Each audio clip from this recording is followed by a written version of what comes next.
समय है बैसाख महीने की। लक्ष्मीपुर गांव में आज शाम से शुरू हुआ है काल वैसाखी का तांडव।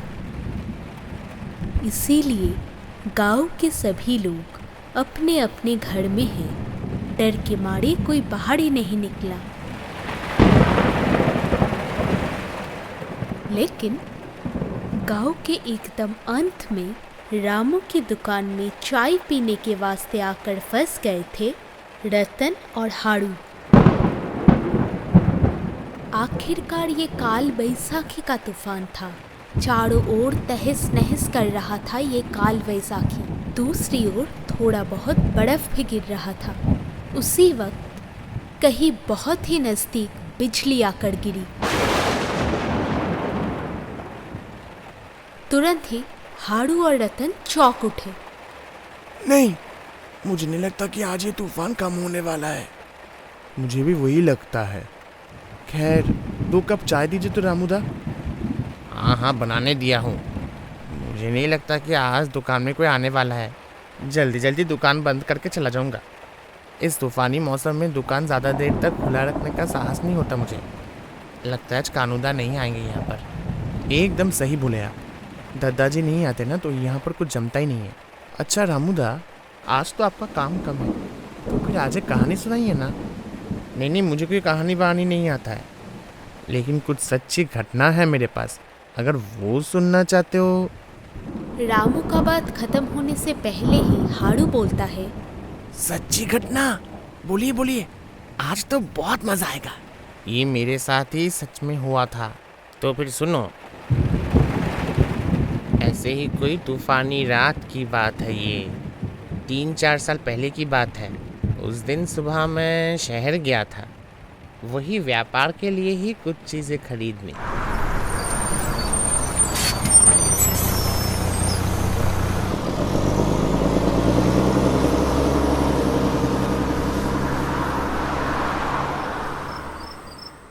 लौटते लौटते बहुत रात हो चुका था। उस दिन बस से उतर के रास्ते से चलते वक्त अचानक से तूफान और बारिश शुरू हो गया। क्योंकि मेरे हाथों में बहुत सारा बैग था, इसीलिए रास्ते में एक पेड़ देख के उसके नीचे खड़ा हो गया। कुछ देर बाद जब बारिश रुक गया, मैं वहाँ से निकल गया। पर आसमान में तब भी थोड़ा बहुत बिजली चमक रही थी। अंधेरे रास्ते से जब मैं जा रहा था, अचानक बिजली की रोशनी में मैं देखता हूँ ठीक मेरे ही सामने बारिश में भीग के एक इंसान खड़ा हुआ था। मैं थोड़ा चौंक के वहाँ पर रुक गया और मन ही मन सोचने लगा, कौन है ये इंसान? कुछ देर पहले तो कोई भी नहीं था, तो फिर ये कहाँ से आए? उसके बाद थोड़ा साहस लेके मैं पूछता हूँ, कौन है वहाँ? मैंने बहुत बार पूछा पर कोई जवाब ही नहीं मिला मुझे। उसके बाद वो धीरे धीरे चलना शुरू किए। मैं भी उनके पीछे पीछे चल रहा था। कुछ देर बाद मैंने एक चीज पर गौर फरमाया।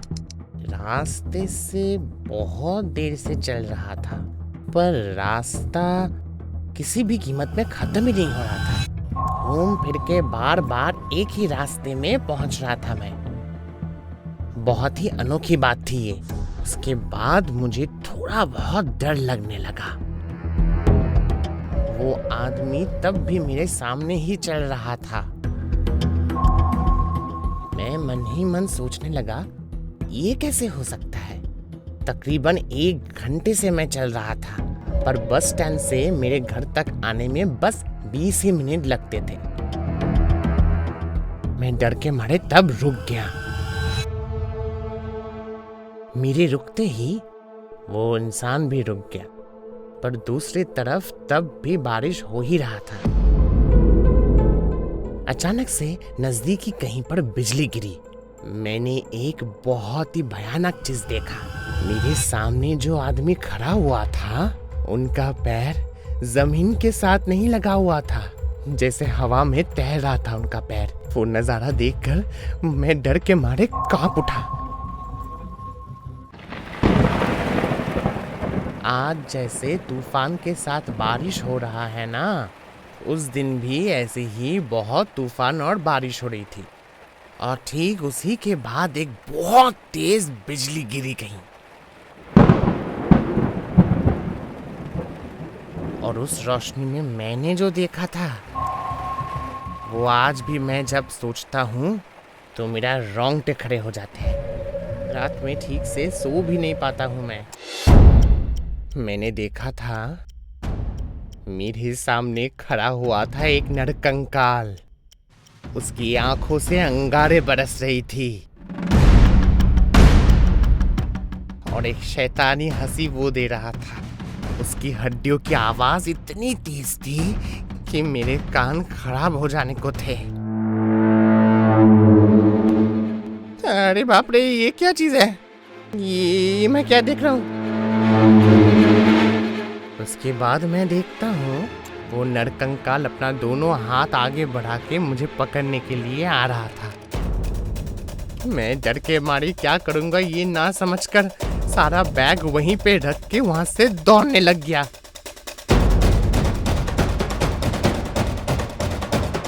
कुछ देर बाद भगवान की कृपा से मैं दौड़ते दौड़ते अपने ही दुकान में आकर प्रवेश कर लिया।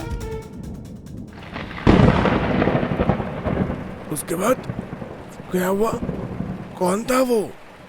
दुकान का चाबी मेरे ही पास था। ताला खोल के दुकान के अंदर घुस के मैंने ताला फिर से लगा दिया और पूरी रात डर के मारे एक जगह पर बैठा हुआ था। मन ही मन मैं बस भगवान को ही बुला रहा था। के बाद पता नहीं मैं कब वैसे ही सो गया था, कुछ याद नहीं है। उसके अगली सुबह मुझे ये पता चला उस दिन हमारे गांव के हरी चाचा बिजली गिरने की वजह से मर गए थे। उसके बाद से ही मेरे दिमाग में एक डर बैठ गया। तूफान और बारिश होने से ही मैं दुकान बंद कर देता हूँ। उसी ही वक्त बहुत ही नजदीक कहीं जोरों से बिजली गिरती है और तुरंत ही सुनाई देती है बहुत सारे लोगों की चीखने की आवाज। उस आवाज में हारू और रतन चौंक उठे। अच्छा, ऐसा नहीं लगा कि कोई बहुत जोर से चीखा? अरे हाँ, मुझे भी वही चीज लगा, कोई बहुत जोर से चीखा। अरे नहीं, इतनी तूफानी रात में कौन घर से निकलेगा भला? वो हमारी गलत फहमी है, समझे? चलो, थोड़ा सा बारिश कम हुआ है, अब घर जाना पड़ेगा। अरे कितने जोरों से बिजली गिर रही है, आज घर जाते हुए बहुत डर लगेगा। और वैसे भी आप जैसे बोले, अगर वो बिजली की रोशनी में हम भी कुछ ऐसे देख पाए तो फिर हमारा काम तमाम है। डर तो लगेगा ही, पर सावधानी भी बरतनी पड़ेगी। वैसे ये आप सही बोले हैं, अभी सिर्फ 8 ही बजे हैं। दुकान बंद करेंगे क्या? अरे हाँ ज़रूर। चलो जल्दी घर चलते हैं। दुकान में और कोई नहीं आएगा, बारिश में भीग के हम घर चले जाएंगे। चल।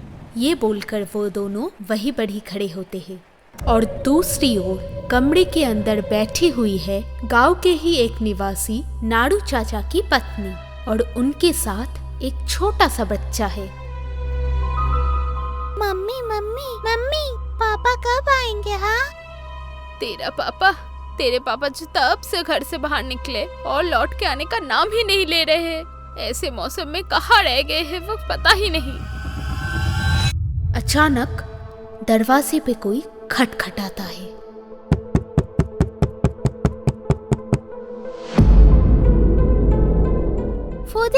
वो देखिए लगता है कोई बाहर आया हुआ है दरवाजे पे। तू पढ़ता रहे, मैं जाकर देखती हूँ कि कौन आया हुआ है। नाड़ू चाचा की पत्नी उठकर दरवाजा खोलती है। तुरंत ही शरीर में चद्दर ओढ़कर एक आदमी कमरे के अंदर प्रवेश करता है।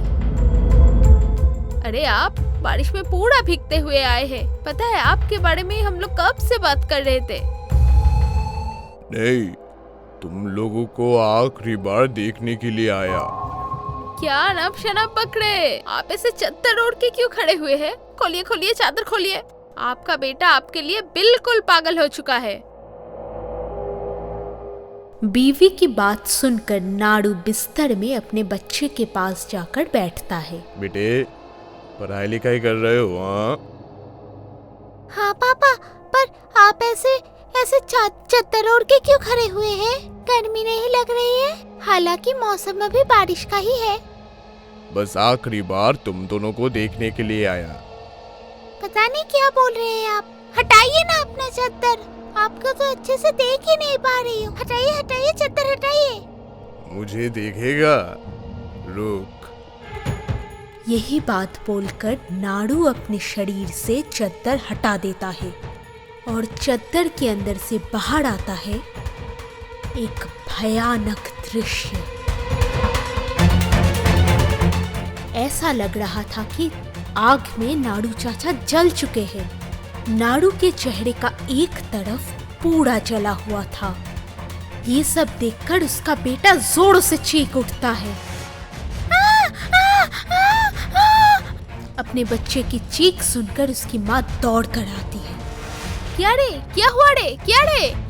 नाड़ू की बीवी अपने पति का ऐसा हालत देखकर आश्चर्य हो जाती है। वो डर से ये बोलती है, ये मैं क्या देख रही हूँ? ये कौन है? मुझे नहीं पहचान पा रहे हो? ये क्या हुआ है आपको? हाँ, ये क्या हुआ है आपको? हाँ। इसीलिए तो मैं बोला तुम दोनों को आखिरी बार देखने के लिए आया। ये आप क्या बोल रहे हैं? और आपका ऐसा हालत हुआ कैसे? अभी हम लोग कैसे रहेंगे? कल सुबह होने से तुम्हें सब पता चल जाएगा। उस शमशान के बरगद के पेड़ के नीचे ही मेरा शरीर पड़ा हुआ है। पापा मैं डर रहा हूँ। पापा डर मत बेटा, मैं तुम दोनों के साथ ही हूँ। एकदम चिंता मत करो। और तुम्हें बोलता हूँ, आज से तुमको इस घर का सारा दायित्व लेना होगा। मैं और कभी भी नहीं लौटूंगा। ये बोलकर ही नाड़ू का वो भयानक शरीर हवा में धीरे धीरे विलीन हो जाता है और उसकी पत्नी रोती रहती है। हे भगवान, ये क्या हो गया है हमारे साथ?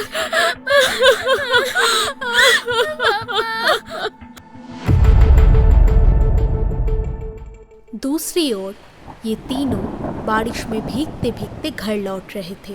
धीमी धीमी बारिश हो रही थी। रामू काका अपने घर की ओर दूसरे रास्ते से चलने लगे और हाड़ू और रतन दोनों ही आगे बढ़ते रहे। रामू से वो कहानी सुनने के बाद वो दोनों ही बहुत ही ज़्यादा डरे हुए थे। आज रामू भैया के मुंह से जो कुछ भी सुना, उससे इस अंधेरे में बहुत ज्यादा डर लग रहा है। डर? क्या तू अभी भी छोटा है जो किसी की कहानी सुनकर तू अभी डर रहा है? ऐसे ही कुछ देर चलने के बाद बिजली की रोशनी में वो दोनों ये देखते हैं कि उन दोनों के सामने जैसे कोई चल के जा रहा था। बहुत ही डरने के बाद वो दोनों वहीं पर रुक जाते हैं। अरे बाप रे, ये सामने कौन चला जा रहा है रे? तो फिर क्या? ये डरपोक का बच्चा चुप। हाँ, हमारे गांव में कौन मर गया? हाँ, कि यहाँ पे कोई आएगा? ये लगता है कि रास्ते से सचमुच कोई चला जा रहा है। कुछ देर चलने के बाद अचानक वो आदमी रुक जाता है और वो देखकर तुरंत ही हाड़ू ये बोलता है, वो देख रुक गया। अब क्या करेगा तू? तूने बहुत डरपोक है, समझा? रामू भैया ने बना बना के कहानी क्या सुना दी और तू भी उसमें डर गया है। बहुत डरपोक है तू। चल सामने चल, जाके देखता हूँ कौन है। रतन की बात को हाड़ू मानने के बाद वो दोनों चलते चलते आगे बढ़ जाते हैं। कुछ देर आगे बढ़ने के बाद वो दोनों ये समझते हैं कि उन दोनों के सामने गांव के नाड़ू चाचा खड़े हुए थे। अरे नाड़ू चाचा, आप इतने रात को यहाँ पर खड़े हुए हैं? मैं ये काम से लौट रहा था। मैंने देखा कि तुम लोग खड़े हुए हो, इसीलिए मैं रुक गया। अरे तुम लोग तो डर रहे थे ना? रात के अंधेरे में अकेले अकेले जाने में डर लग रहा है लगता है। नाड़ू के मुंह से ये बात सुनकर वो दोनों ही थोड़ा परेशान हो जाते हैं। आपको कैसे पता चला कि हम डर रहे हैं? हाँ, अरे हाँ चाचा, आपको कैसे पता चला? हालांकि ये सच बात है कि आपको देख के हम लोग सचमुच डर गए थे। अरे सब कुछ समझ सकता हूँ रे, सब कुछ समझ सकता हूँ। चल चल, ज्यादा बात मत कर। अरे जल्दी जल्दी चल, घर भी जाना होगा। थोड़ी देर बाद फिर से तूफान और बारिश शुरू होगा। चल। इसके बाद वो तीनों ही बात करते करते आगे चलने लगे। रास्ते में अंधेरा था, चारों ओर जुगनुओं की आवाज सुनाई दे रही थी। हाड़ू के मन में तब भी डर बैठा हुआ था। नाड़ू चाचा आगे आगे बढ़ रहे थे और पीछे हाड़ू और रतन थे। धीमी धीमी तब भी बारिश हो रही थी, पर उसका प्रभाव तब थोड़ा कम हो चुका था। अचानक हाड़ू खुसफुसा के रतन को ये बोलता है, तू एक चीज पे ध्यान दिया है क्या? चलने के वक्त हमारे पैर में आवाज हो रहा है, पर नाड़ू चाचा के पैर में चलने का कोई शब्द नहीं हो रहा है, और उसके साथ साथ उनके शरीर में कोई बारिश भी नहीं हो रहा है। अरे हाँ, मैंने भी ध्यान दिया। ऐसा लग रहा है कि बारिश उनको छू भी नहीं पा रही है। पर क्यों बोल तो? तो फिर क्या हम? उसी ही वक्त अचानक कहीं दूर बिजली गिरती है और उसी बिजली की आवाज में वे दोनों चौंक उठते हैं। दौड़ के वो दोनों पेड़ के नीचे छिप जाते हैं और वो देखकर नाड़ू चाचा ये बोलते हैं, अरे इतनी डरने की क्या बात है? वहाँ पे जाके क्यों खड़े हो रहे हो तुम लोग? वहाँ पर तो और भी ज्यादा खतरा है। हाड़ू और थोड़ा डर के बोलता है, नहीं नहीं नहीं चाचा, आप जाइए, हम लोग थोड़ा बाद में जाएंगे। मैंने जो देखा है, क्या तूने भी वही चीज देखा? हाँ देखा हूँ, पर अब क्या करूँगा बता तू। अरे वहाँ पर जाके मत रुक, जल्दी जल्दी चल, घर चल। नहीं नहीं, आप जाइए चाचा। हाड़ू और रतन पेड़ के नीचे खड़े होकर कांपने लगते हैं। उस बिजली की रोशनी में वो दोनों जो देखते हैं, उसे वो दोनों किसी भी कीमत पर यकीन नहीं कर पा रहे थे। तुरंत ही फिर से बिजली गिरने के बाद वो दोनों ये देखते हैं, उनके सामने कुछ ही कदम दूर ही खड़े हुए थे नाड़ू चाचा। बिजली की रोशनी में वो दोनों स्पष्ट देखते हैं कि नाड़ू चाचा का चेहरा बिल्कुल जल चुका था। ऐसा लग रहा था कि जैसे आग में जल चुका था। हाड़ू डर के मारे चौंक उठता है।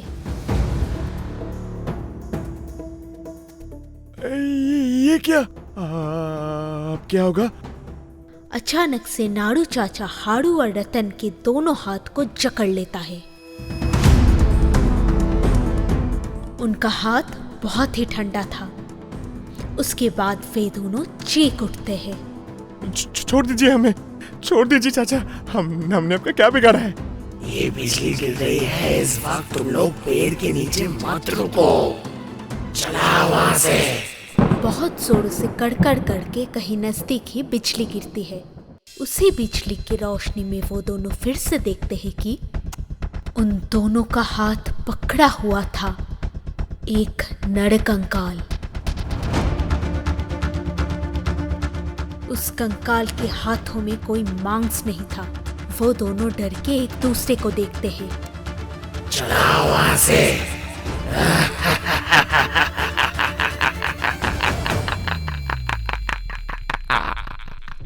ये बोलते ही नाड़ू चाचा उन दोनों को एक झटके में खींच लेते हैं और वो दोनों पेड़ से कहीं दूर गिर जाते हैं और तुरंत ही पेड़ पर एक बिजली आ गिरती है।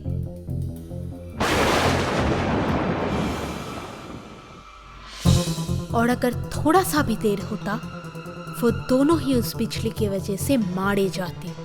और उसी रोशनी में वो दोनों ये देखते हैं, उनके सामने खड़े हुए थे जला हुआ एक शरीर। बहुत ही भयानक तरीके से उसका शरीर जल रहा था।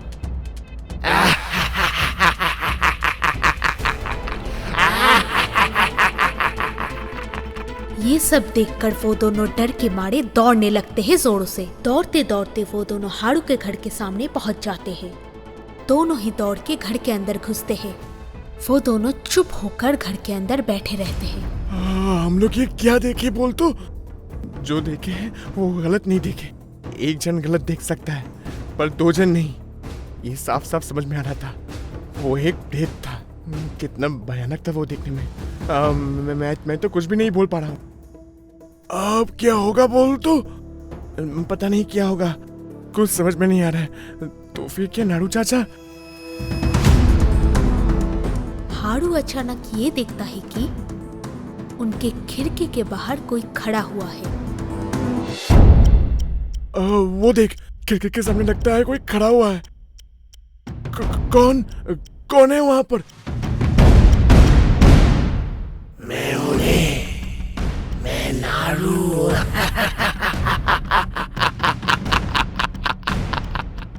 दोनों ही डर के मारे कांपने लगते हैं।